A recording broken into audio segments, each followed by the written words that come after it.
Welcome, everyone, to the Leadership Florida's Leadership Exchange podcast, sponsored by Sunshine Ace Hardware. We are so excited today to be hosting Pam Rauch, who is the Vice President of External Affairs and Economic Development for Florida Power and Light. She's also a Leadership Florida Cornerstone Class 27 member, and she's a lifetime member of Leadership Florida. Welcome, Pam. Thank you, Wendy and team. It's great to be here. It's so much fun to do these things, and I love hearing from you and all the neat things about Florida Power and Light that are coming up. So I want to start with sharing a bit about our sponsor. Our sponsor for the Leadership Florida podcast is Sunshine Ace Hardware, and their motto, which you know, is Ace is the place with the helpful hardware folks. So I want to start, and I want you to fill in this sentence. Florida Power and Light is the place with. Florida Power and Light is the place with the energy to power Florida's future. It's Oh, where I love that. Oh, innovation, reliability, and service really come together for our customers and our communities. oh, that's perfect. That's perfect. Everybody's got their thing. I think they've got that captured right, so which is really great. All right. I want to start with just a general overview. Just tell us a high level overview of FP&L, who you are and what you do. Well, high level, FPL is the largest investor-owned electric utility in Florida. In fact, we're one of the largest in the country. We serve 6 million customer accounts. That's about 12 million people, or half of Florida, within 43 counties in Florida. And our goal is to serve our homes and businesses with reliable energy from a diverse mix of energy resources at the lowest possible cost. So that is our mission.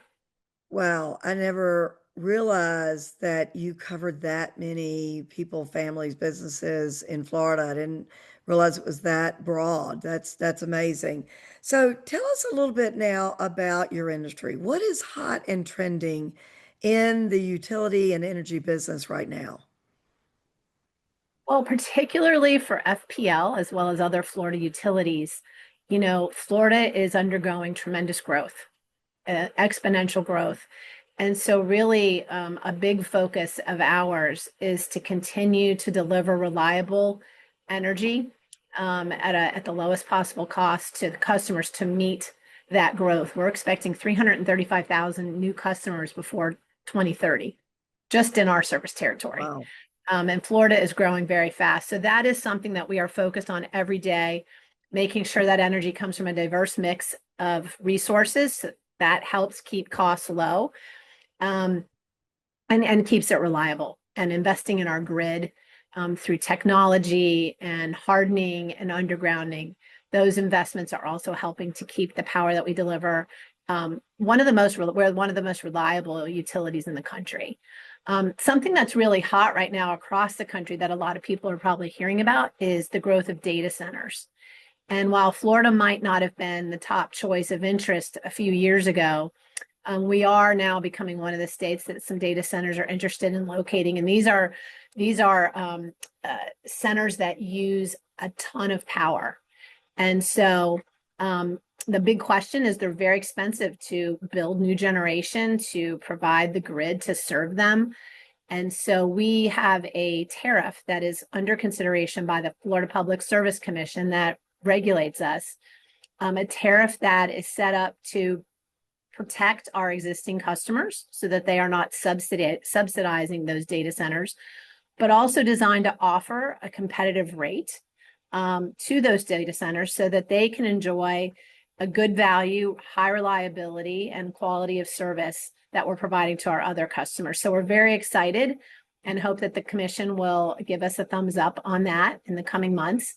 But I would say data centers are a big topic, not just for Florida Power and Light, but for utilities across the country right now, because they are such big users of power. And a lot of places don't have that much power to be able to provide, and they're going to have to build more power, which costs money. I don't think the average resident, let's just focus on residents, really think about that. I mean, you ask them about, their power, they want it on, they want it reliable, they want it cost effective, and they particularly get interested about how quickly you can restore it after a storm, which we are all very accustomed to. But I don't think the centers that you're talking about is on that the average person's radar. So I really appreciate you sharing that because I like the fact that you're trying to make sure the approach isn't going to impact just the regular residents like you and me as well. But we welcome, this kind of industry, and we want to make sure that there's an equitable burden, I guess, placed, and that we don't see that so much. So I really appreciate that. So I'm assuming that's probably one of your biggest challenges that you're facing as well. How long have you been with FPL? Andy, I am going to celebrate my 27th anniversary here on February 1st. It's a Oh my long. goodness. Uh, that's amazing. All right. So, and you're also in Leadership Florida Cornerstone Class 27. I don't know, just kind of interesting there.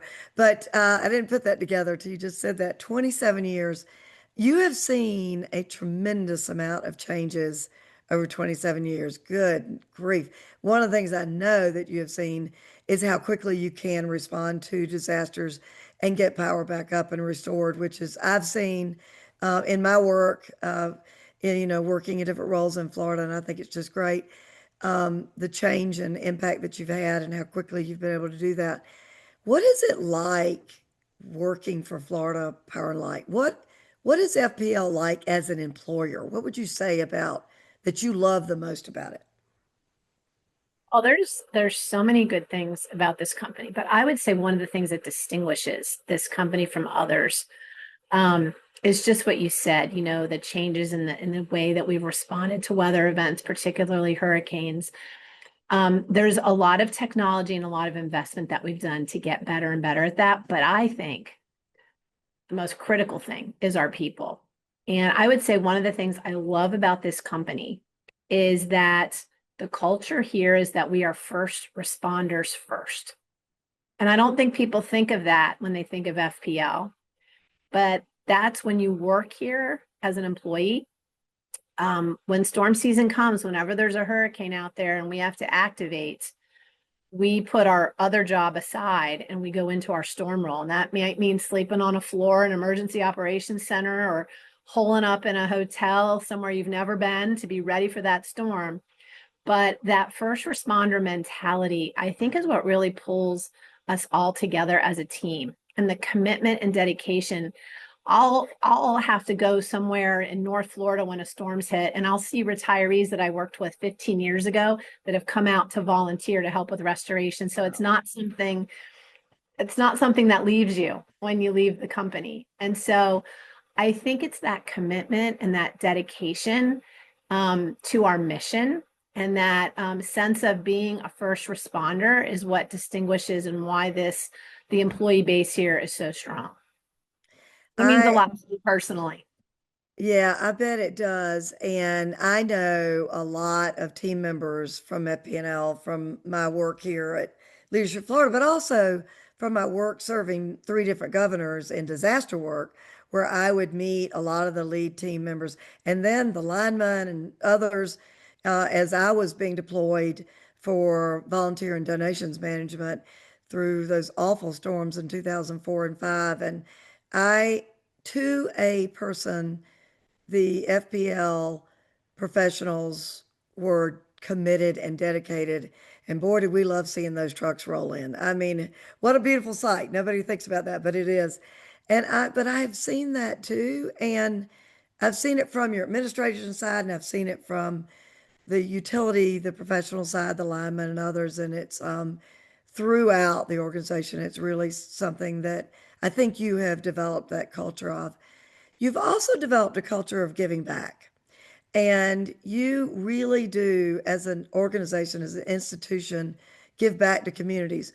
Why do you choose to invest resources in throughout the state, even beyond some of your service areas that I've been able to witness?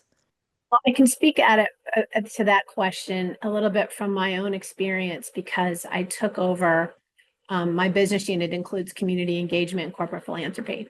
And so when I took this group over almost 16 years ago, I came from the law department, so I didn't have any background, but I looked around the company and all the people I had met in the 10 years I had been with the company. I was always struck by how people were giving back on their own time. People were volunteering, whether they were volunteering for their kids' little league or whether they were going and mentoring or whether it just struck me. And it was really the impetus for creating our Power to Care volunteer program. I thought the best thing about this company really, really is the people. And, you know, our people live throughout the state. We have over 9,000 employees that work for FPL that are based between Pensacola and Miami. And I bet most of our customers know at least one person that works at FPL or a family member that works at FPL. So we really are part of the fabric of Florida. And um, it's a way that we really can demonstrate that our mission as a company is really embedded in part of the community, and providing reliable, low cost power is our core mission, but really helping to support Florida's growth and prosperity. It's not just good for FPL, it's good for all of us. And so our community engagement program is really based on that. And it's based on our team, on our people, because, you know, we make up the communities that we serve. And so that's really what has driven it is the wonderful people that work here. I I love that. And you said something I just learned that I've never heard before, and I love this play on words. The Power to Care volunteer program. Is that what you call it? I We love have, that. yeah, we have three pillars of our community engagement program: Power to Care, which encompasses our volunteer program, a lot of our sponsorships and supports; Power to Innovate, that's our 35 Meals incubator and partnerships with universities; and then Power to Educate. And we really support, we do STEM classroom makeovers where we invest in schools across our service territory. We do teacher grants, we do scholarships. So Power to Care, Power to Educate, and Power to Innovate are the pillars of our community engagement. I love that. I've learned something new today. That is so fantastic. And it just really illustrates the fabric of your entire organization and how you really are embracing you. I call you a corporate citizen, and you're really living that. Pam, this has been a great opportunity to learn a little bit more about Florida Power and Light and your involvement in it and your leadership. I thank you so much for being a great Leadership Florida member and leader in our state. And this has been a wonderful time together. Thank you so much. Well, thank you, Wendy, and thank you for everything that you and Leadership Florida do for our state and for the leaders here. It is a fantastic program that I am so proud to be part of. Thank you. That was a great conversation with Pam Rauch, Vice President of External Affairs and Economic Development for Florida Power and Light. Pam is also a past board chair and a lifetime member of Leadership Florida, and she is a member of Cornerstone Class 27 from the Gulfstream region.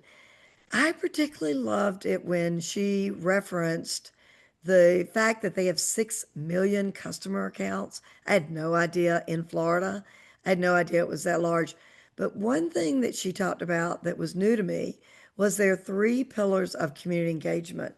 And they use really clever words.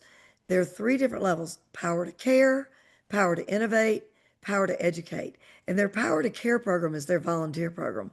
Their education programs with educating things that they're doing, working with schools throughout Florida. And of course, their innovation. They always have to stay on top of innovation.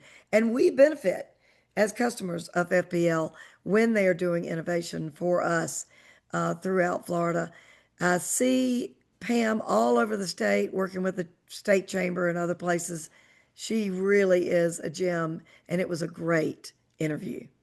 Thank you so much for joining us on this episode of the Leadership Exchange, hosted by Leadership Florida and sponsored by Sunshine Ace Hardware.